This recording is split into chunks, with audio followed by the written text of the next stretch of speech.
Bakar bisa melihatnya ini jangan-jangan Buya cerita mitos nih. Tetapi realitanya ada. Iya. Yang namanya telepati itu anak kembar. Yang satu di Semarang, yang satu di Jakarta. Ketika adiknya yang di Semarang yang sakit, kakaknya merasa ini ada sesuatu. Iya. Itu bukan cerita satu dua orang. Nah, jadi dua jiwa dalam satu jasad itu bukan anak kembar. Dua orang yang bersahabat pun kalau sudah seia sekata, sudah setia sempurna, itu menjadi satu jasad. Soulmate. Sehingga apapun yang terjadi pada temannya dia merasakannya kok. Dan kadang-kadang seringkali kita teman dekat saya gitu, saya ingat sekali itu baru ketemu gitu. Nah dianya datang tiba-tiba, saya ingat banget baru ketemu. Nah saya juga sama. Nah ya artinya dua jiwa di dalam satu jasad. Artinya bahwa sahabat setia itu terjadi.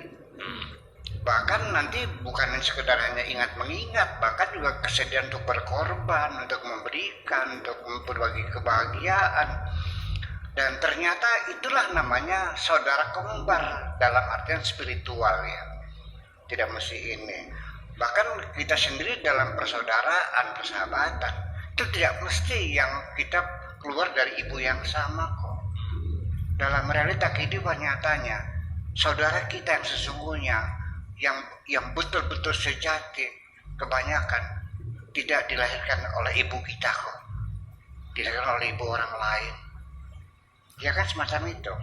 Nah itu kan, tetapi persahabatan sejati ini kan tentunya pasti sudah berlangsung lama, teruji dengan waktu, ya kan, berbagai macam peristiwa, mungkin menghadapi kesulitan bersama, itu yang mematri. Jadi makanya kita hendaknya, dan di dunia kita tidak perlu banyak teman kok, sedikit saja tapi temannya yang setia, selesai.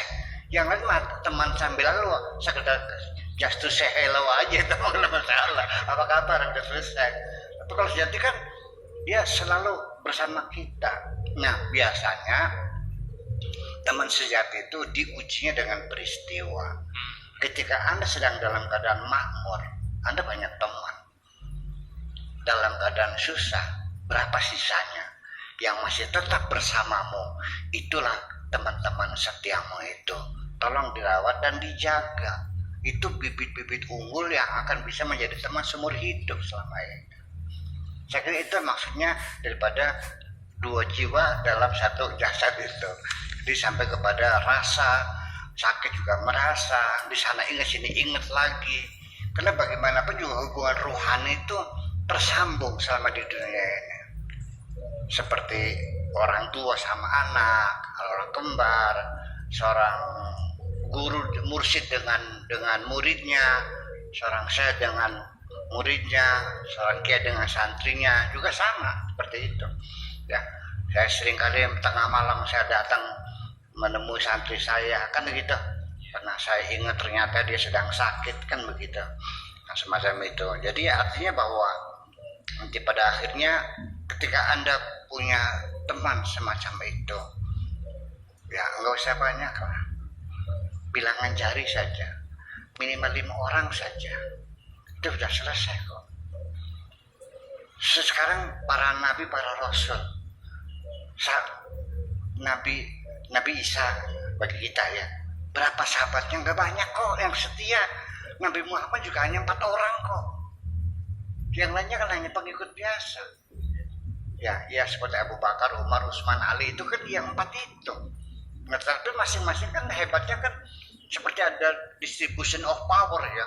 Abu Bakar dalam artian kesetiaannya, dukungan sepenuhnya. Umar dalam artian keberaniannya. Utsman pendanaannya. Ali keilmuannya. Kita juga kalau punya 4 teman, satu intelektual, satunya konglomerat beres. Banyak. Begitu kira-kira lah. Kemudian yang kedua, memori ini memang bagaimanapun juga pertanyakan, apakah memori lama dengan kekasihmu dulu itu akan mempengaruhi ketika kau mengambil keputusan, aku diposisikan sebagai apa di hatimu ini. Kita tidak bisa intervensi ya terhadap memori orang. dan pasti memori itu akan mempengaruhi. Makanya emosi itu dipengaruhi karena memori. Nah, setelah emosi itu terpengaruh oleh memori, emosi juga akan mempengaruhi logika kita. Makanya kan selalu kita katakan jangan pernah memberikan janji ketika Anda sedang bahagia. Iya kan? Jangan Anda mengambil keputusan ketika Anda sedang marah. Bisa salah gitu. Cobalah kita dalam posisi damai hati kita, sehingga wisdom itu terjadi dalam keadaan jiwa kita damai. Keputusannya sudah kita pertimbangkan matang-matang, bukan karena emosi, tapi rasional semuanya itu saya kira. Kemudian masalah kebaikan berbentuk buruk, rupa kejahatan bentuk indah, itu terlepas dari adanya pembungkusan packaging oleh pelakunya, tetapi nafsu yang pada diri manusia sendiri itu melihatnya. Kalau kemaksiatan itu kelihatannya indah dari nafsu itu. Namanya kebenaran itu kelihatannya buruk rupa, ya, karena nafsu itu kan pengennya kan yang instan, yang senang, yang enak, yang lezat, kan begitu, dengan cara apapun. Jadi terlepas daripada komentar Profesor Han, orang yang berbuat jahat, yang kamuflase dihias-hias supaya bagus, ya itu. Tetapi kita sendiri berpotensi menghiasi. Makanya di dalam Al-Quran itu dikatakan wa zayyana lahumus syaitan a'malahum. Setan itu memperhiasi amal-amal mereka yang buruk sehingga kelihatannya seperti bagus. Ya, seperti begini. Ini terjadi di mana-mana. Seorang tokoh agama, dia terpanggil untuk bikin masjid, ya kan? Bagus kan? Nah, kita tidak bisa mengatakan apakah ini bagus atau tidak ketika masih dalam proses. Nah, baru final, setelah terakhir sudah finish, baru kita bisa menentukan baik atau buruk. Ternyata setelah masjid itu terjadilah perpecahan umat. Sholat Jumatnya terbagi dua, berebut jamaah. Padahal dia sudah keluar duit, miliaran bikin masjid. Tujuannya baik. Kenapa? Ya karena disitulah terjadi dihias. Yang mana mungkin Tuhan menyuruh kita berpecah belah dong? Betul nggak? Nggak mungkin dong.